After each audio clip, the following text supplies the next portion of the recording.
भैया आप यहाँ, अच्छा आप यहाँ पे आ गए। मुझे मेरे आदमियों से पता चला कि पुरू यहाँ पे चुप के बैठे हैं, तो मैं फौरन यहाँ पे आ गया। मेरा उसको पकड़ के रखना बहुत जरूरी था भैया, ना पता नहीं वो क्या से क्या कर बैठता। मैं तो आपको फोन करने वाला था, लेकिन जल्दी जल्दी मैं आपको फोन करना भूल गया। पुरू की तो मैं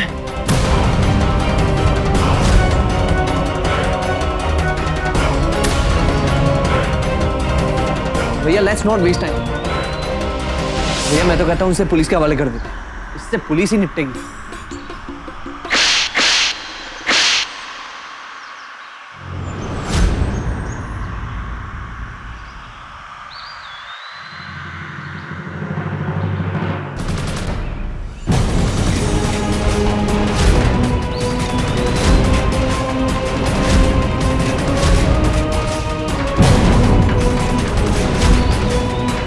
बोल लिया। और कितने झूठ रणवीर, मैंने अभी तुम्हारी सारी हकीकत देखी और सुनी। अब तुम्हारा खेल खत्म, अब तुम्हारी कोई चाल नहीं चलने वाली। चलो बताओ, मुझे वो सब बातें बताओ जो तुम जानते हो। मुझे अभी के अभी वो सारी बातें सुननी है।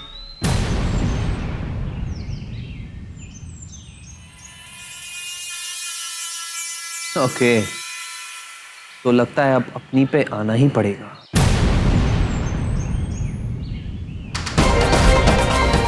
भाई के नाम पे कलंक, लानत है तुझे।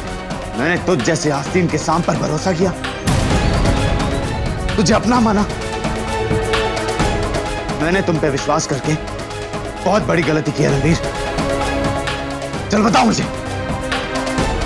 सब कुछ बताओ।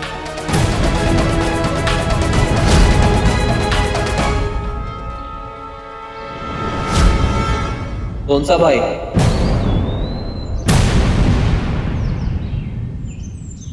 कैसा भाई? हाँ? मैंने तो आपको जिंदगी में अपना भाई कभी माना ही नहीं। भाई बनने चले थे मेरे, आप कभी मेरे भाई हो ही नहीं सकते। मेरा तो मकसद ही है कि मैं आपकी जिंदगी जितनी हो सके बद से बदतर कर दूं। एक बात कान खोलकर सुन लीजिए, अभिनव भैया नहीं रहे तो क्या हुआ? मैं आपको राज हरगिज नहीं करने दूंगा।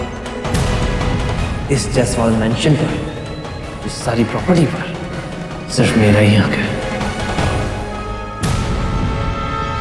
स्टॉप दिस नॉनसेंस, अपनी बकवास बंद करो।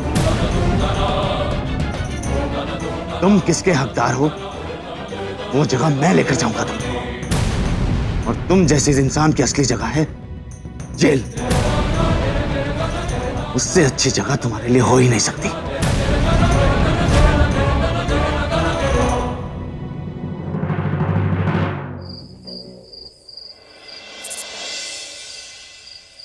पानी पियो। बीपी बढ़ाने से कुछ नहीं होने वाला। रणवीर पे भरोसा रखो, वो सब ठीक करके आएगा।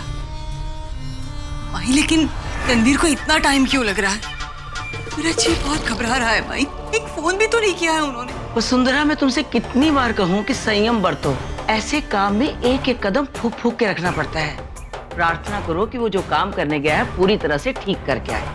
और देखना, वो हमें फोन करेगा। और ये भी तो हो सकता है कि वो एक खुशखबरी सुनाने खुद ही चला आए, या बस आ ही रहा हो। देखा, इसे कहते हैं काली जुबान। शब्द मुंह से निकले नहीं और पूरे हो गए। जरूर रणवीर होगा। चल। भाई साहब, आप गिन्नी को स्कूल नहीं लेकर गए? गट्टू बता रहा था कि गिन्नी स्कूल पहुंची ही नहीं। आपको पता है हम सब लोग यहाँ पर आप दोनों की कितनी फिक्र कर रहे थे।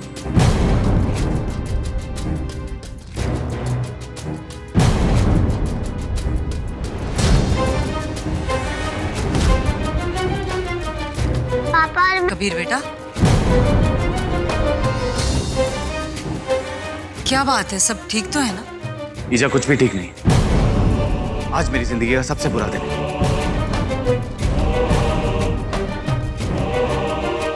ईजा, मुझे आपसे कुछ बात करनी है। क्या हम अंदर चल के बात कर सकते हैं? Excuse me.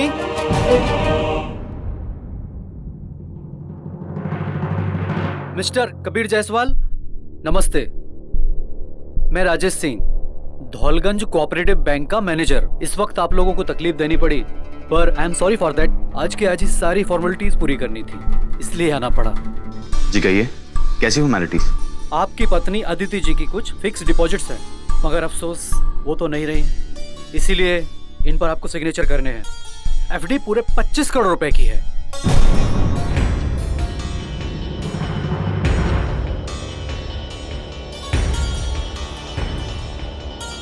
पर अदिति ने मुझे कभी भी ऐसी कोई एफडी के बारे में नहीं बताया।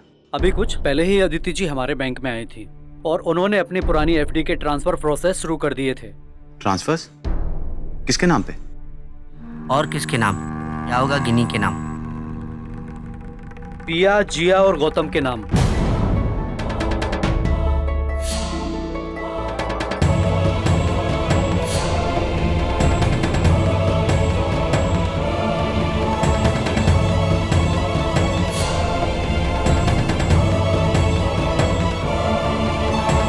दरअसल अदिति जी इन बच्चों के लिए कुछ करना चाहती थी, मगर अफसोस कि वो इस दुनिया में नहीं रही, इसलिए इन पेपर्स पर गार्जियन होने के नाते आपके सिग्नेचर चाहिए। अदिति भाभी, आपको इन बच्चों की कितनी फिक्र थी ना। मैनेजर साहब, मैं अपनी तरफ से भी उतना ही अमाउंट इन बच्चों के नाम ट्रांसफर करता हूँ।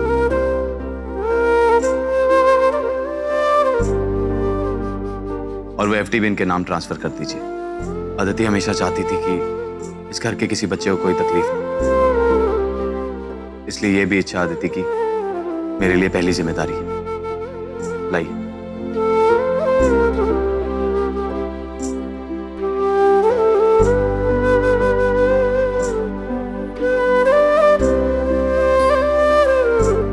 कबीर जी, आप जो इक्वल अमाउंट की एफडी करना चाहते हैं तो उसके लिए आपके टैक्स पेपर्स और पासपोर्ट लगेगा।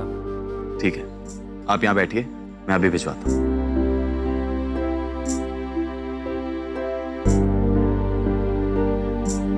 ये दरिया दिली दिखाकर अदिति ने जैसे पूरे घर को खरीद लिया है। उसने जो करना था वो करके सिधार गई।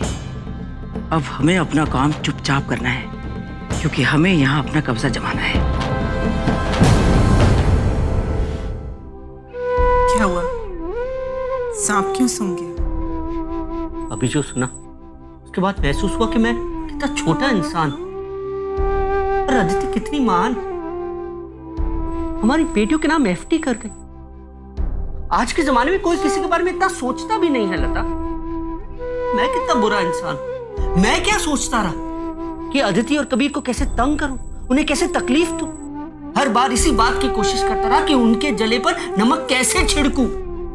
और अदिति और कबीर, उन्होंने हमारी बेटी के लिए देखो क्या किया। एक ही झटके में हमारी बच्चियों को और हमें इस लायक बना दिया कि जिंदगी भर किसी के सामने हाथ फैलाने की जरूरत नहीं, वो भी बिना कुछ बताए। इसको कहते हैं नेकी कर दरिया में डाल। ऐसी थी हमारी अदिति। लता कमाल हो गया। आज पहली बार तुमने मुहावरा कहा और उसकी टांग नहीं तोड़ी। मतलब तुमने एकदम परफेक्ट मुहावरा कहा। अब मैं एक मुहावरा कहता हूं, नेकी का साथ दो, प्रायश्चित तुम कर। ये कौन सा मुहावरा है? दिल से निकली बात है। मुहावरा हो ना हो, प्रायश्चित तो मैं करके रहूंगा।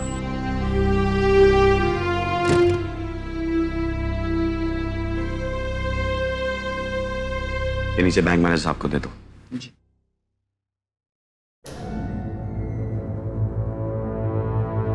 ये नहीं बेटा, मुझे रणवीर के बारे में ईजा से बात करनी है। तुम यही रहो।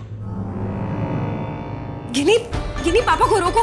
हम अभी तक उनके सामने सिर्फ रणवीर की असलियत ला पाए हैं। ईजा और माई के बारे में वो कुछ नहीं जानते। तो इससे पहले कि वो जाकर ईजा को रणवीर के बारे में सब कुछ बताएं, उन्हें बताओ कि ईजा की सच्चाई क्या है। पापा रुकिए। करना चाहती।